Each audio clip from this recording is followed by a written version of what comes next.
Hello there, friends and sane persons, and welcome to another episode of Wednesday Whimsy. My name is Kyle, and Wednesday Whimsy is a short show that I do every Wednesday evening where I talk about a board game, a top 10 list, or some other board game related topic, whatever happens to be on my mind. Well, so I'm often accused of backing too many projects on crowdfunding, and so there's sometimes that I lose track of them, and there's some that I know where they are every step of the way. And the one we're talking about today is one that I knew of every step of the way, because as soon as I saw this game, I was in. The game we're talking about is, this is just the lid because the box is huge, Grimcoven. So, Grimcoven, I guess I'll tell you about it, and I'll tell you my thoughts. I'll kind of spoil, but the thoughts are pretty positive. But, here we go. So what is Grimcoven about? Well, at its heart, it is one of my favorite, probably two types of board games. It is a boss battler.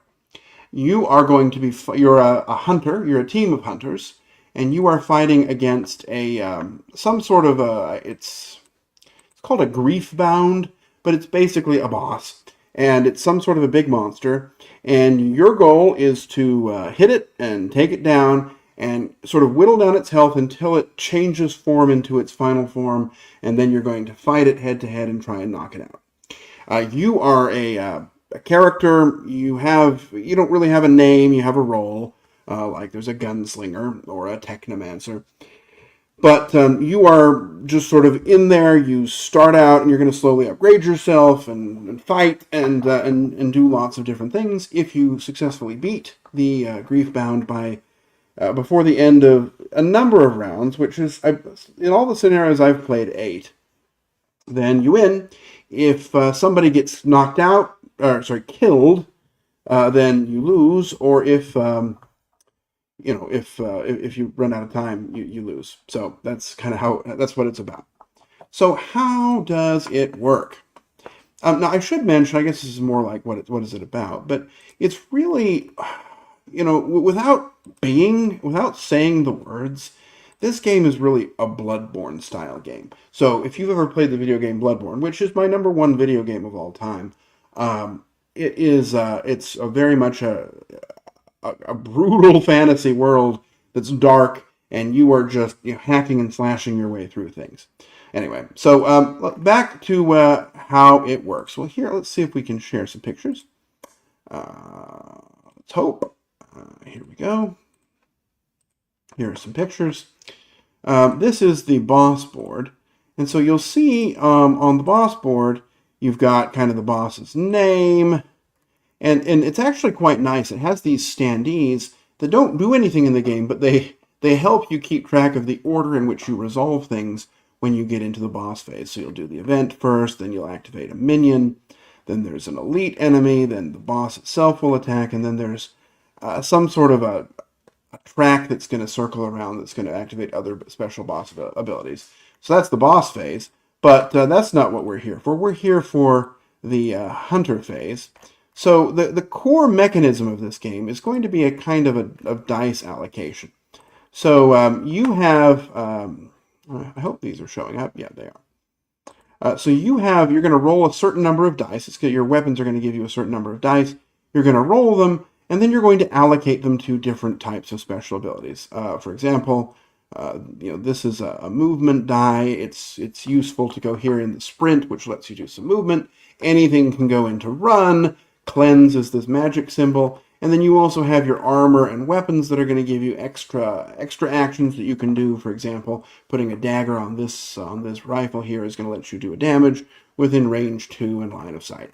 It's all pretty easy. In fact, while you do see some dice, right, there are these effect dice, and there are the character dice, you don't really roll many dice to attack. For the most part, you're just always going to hit. There's sometimes shields that can be taken out, but for the most part, you see how much damage you want to do, and you do it. So it's all going to be about, on your turn, you're going to take 2 actions, which is really generally going to be allocating 2 dice. Once things are allocated, then the die sits there, so you can't use that effect in the same round again, unless, of course, you find a way to clear it out.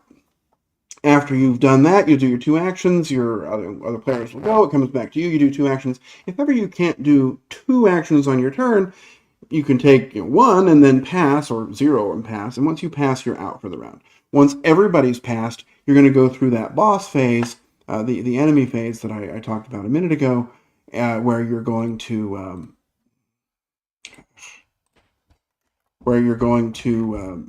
go through that track. You're going to flip over an event or 2. You're going to deal with minions. There's one type of minion for every scenario, and that minion is generally going to be moving and attacking in some way. Then there's an elite that could be on the board, or unless you've killed it, and then it'll be off the board, and then it might eventually come back. And then kind of your main character is the boss. And the boss board here really defines how you're going to do damage. So each you see there are these 2 cards here. One is the this turn card, and one is the next turn card. Now that's somewhat disingenuous, but it just tells you what the boss is going to do if this card is still here. It also tells you how much damage you have to do to this card. See, when you attack the boss, you're going to put damage on these cards. If you do 7 damage to this card, it's going to go off the board. It's going to go out of the game, which is basically doing a wound to the boss. All players are going to get some level of lament, which is the currency in the game. The person who killed it gets 3, everyone else gets 2. And then underneath it, there's going to be something called the opportunity. You're going to roll a die and see what happens. Sometimes you'll get some sort of a bonus. Sometimes you will fill the track back up. Sometimes you won't fill the track back up, which means the boss's turn gets skipped. But that's kind of how you're doing damage. Once you've resolved enough cards that the final attack comes up, that's likely going to trigger the sort of end game scenario. Additionally, bosses can level up. You'll see this boss is set at level 1, but eventually it might level up, which means that this thing's going to flip over, and so it's going to have different values. So things are going to get harder and harder to hit. And that's really kind of the game, right? You're going to be bouncing back and forth between your turns, taking as many turns as you like and cooperating to the utmost, and then eventually having the boss do their attacks, and someone's going to win. So, what makes this game special? Well, one thing that's really fun about this game, so I enjoy the theme. I'm just going to start by saying I really like the theme here. I think this Bloodborne type world is a fun one to live in. The characters, the bosses seem well developed. They have these stories you can read. Each boss comes with 5 different scenarios, and they're kind of a campaign, but not really. You're really just going to be playing this as one-shots. And that's another great thing, because this isn't the kind of game, there's so many games that are campaigns. It's really nice to have one where you can just set it up, play a scenario for an hour or 2, and be done, and not have to upgrade your character or progress or unlock stuff. It's just, jump in, fight the boss, and be done. Another thing that's really fun about the game, and I might actually want to show pictures of this. I could have talked about it under how does the game work, but each character has a unique set of upgrades. So on these player boards, which we looked at a moment ago, and I seem not to be able to find again, here they are. Here are the player boards. Let me show them. Here we go. Yeah, so here's the player boards. So at the top of each player board, you're going to see this track over here, right? And so, and this is the mutation or corruption track. So it's kind of an interesting thing because at the end of every round, you're going to be able to spend that currency, that lament, and move up. And whenever you hit a lock, you're going to be able to draw 2 cards from the evolution deck, choose one to keep, or throw them both away and add a new action die so that you have more choices on your next turn. And you always get that choice each time you hit one of those locks. But eventually, you're going to get all the way up here to 15 corruption, and that's going to have you flip to your corrupted side, which is kind of your upgraded side. That's why there's this extra model here. So you're going to flip the board over, you're going to get new special abilities, some new stats, you're better, it's great to happen, but also you're, kind of close to the end here. And also, another piece that I didn't really mention is there's a corruption phase where everyone's going to draw a corruption card. And if, depending on how much corruption you have, good things can happen to you, or more likely, if you have a lot, bad things can happen to you. And they can cause you to eventually, do a heel turn and become a pretender, which is a bad guy that others would have to fight. I mean, there's bad stuff that can happen if you get way up to the top of the corruption track. So, it's this interesting push and pull between that. Also, interesting here is that the characters are all very different. Like this one that's upside down here, Duality. Every time it uses black dice, it gets a black wing, and blue dice, it gets a blue or white wing. And then it can use those to trigger certain special abilities. In fact, it can even refresh some of its dice by using those. Or it has various other special abilities that will get throughout the game. The Gunslinger here, it's the first one I played with. He has the ability to use dice to create bullets, and then when he does an attack, he can spend those bullets to do bonus damage or bonus other effects. There's also there's one guy called the Keeper that was kind of fun. He's real slow but hits real hard, and he has this huge sword. And he's constantly, gaining and losing pieces of this sword. He'll spend them, chop it up, and use it, and then he'll get effects from it. But there's 5 or 6 different characters in the box, and they're all different, and they're all fun. And none of them really feels like it. Okay, the Gunslinger kind of feels like something you'd find in another game, but everything else feels really different. And I enjoy how different all of these characters are. They all have their own play style, but without a lot of complicated rules. Most of the rules are printed right there on the sheet, so it's really easy just to kind of, jump in, learn this character. You don't have a whole lot of stuff to start. You don't have to choose 16 different abilities to start out with. You're going to choose one piece of equipment, one piece of armor, and that's going to be your special abilities until you upgrade to the next level. So you're taking in the asymmetry in very manageable chunks. I enjoy all the bosses. They're all really different. There's this, the first one I played was this, the Confluence, I think it was called, and it's basically this fire ghost, and it wants everything to burn. And then I played against this Tormentor, and he has these torture devices that are constantly going to afflict you with statuses.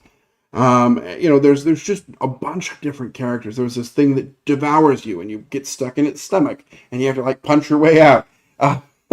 It's just so many different characters, and I think that is something that makes the game really special.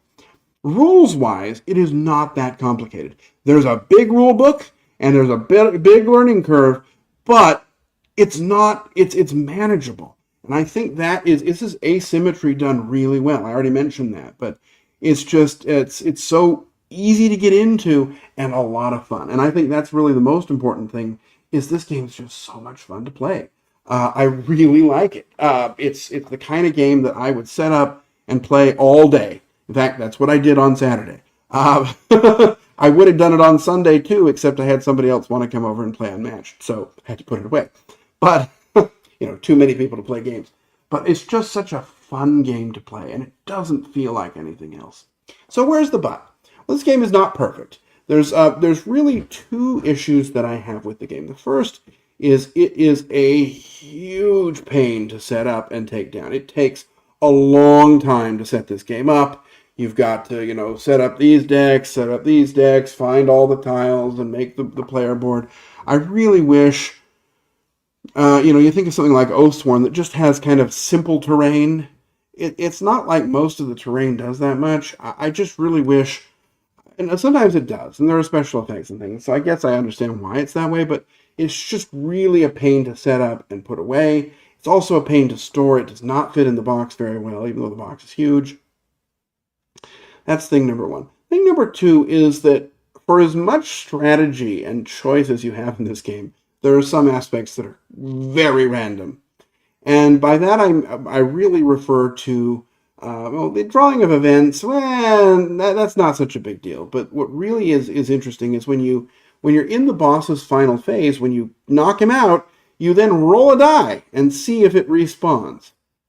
And it respawns a little bit weaker, and you keep weakening it, and then eventually it dies. But you could also, if you roll well, just kill it right out. So I think that kind of an end game is a little bit unsatisfying. I wish it were more formulaic, like, it has 20 health and just do 20 health, or 10 health per player, rather than, it's 9, and then I might kill it, or I might not.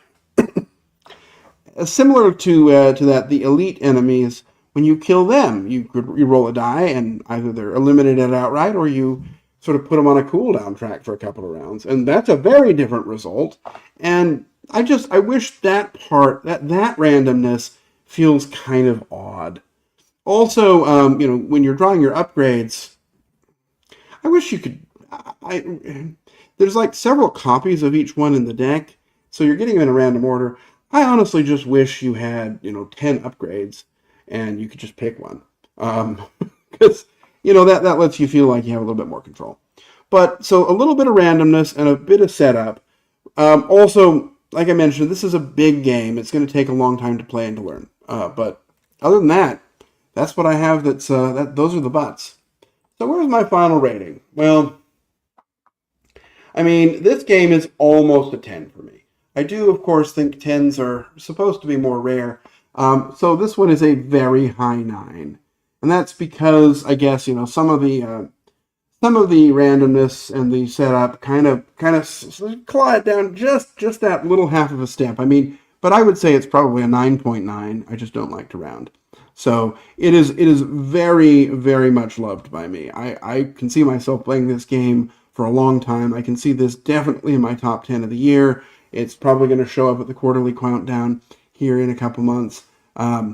It's just a game that is for me. Now, that said, it is not a game that is for everyone. This is a big game. It has some sloppy moments to it. It's a lot to learn. It's a lot to set up and put away. And if you don't like games like that, well, then save yourself the time hunting this one down. You're just not going to like this. But if you like games like this, if you enjoy games that are sort of schlocky, this is great. It's almost like, I think it's most comparable to Cthulhu Death May Die for me, honestly. Which seems a little odd because there's a Bloodborne game literally behind me, right there. But, it has a similar upgrade mechanism. It sort of has that same, let's jump in and play and try a bunch of different things. But it's more complicated, a little bit more, a little more work to get to it. But that's his closest comparator to me. And I love Death May Die. That's a 10 out of 10 for me. This one, again, 9 out of 10. Be careful, though. Try it before you buy it. If it doesn't look like it's for you, it might not be. But for me, this is fantastic. And I really enjoyed it. And I think you should try it. So, well, that's all I've got for you right now. I'm going to be back again next week with another topic. I think I'm talking next week about board game twins. That is two games that are sort of just related to each other. They that are like always going to be compared with each other is kind of how I phrase it. And then we'll see what comes up after that. But I thank you for watching. I'm going to wish you safe journeys, courage when you need it, and I hope to see you back again soon for another episode of Wednesday Whimsy. Bye-bye.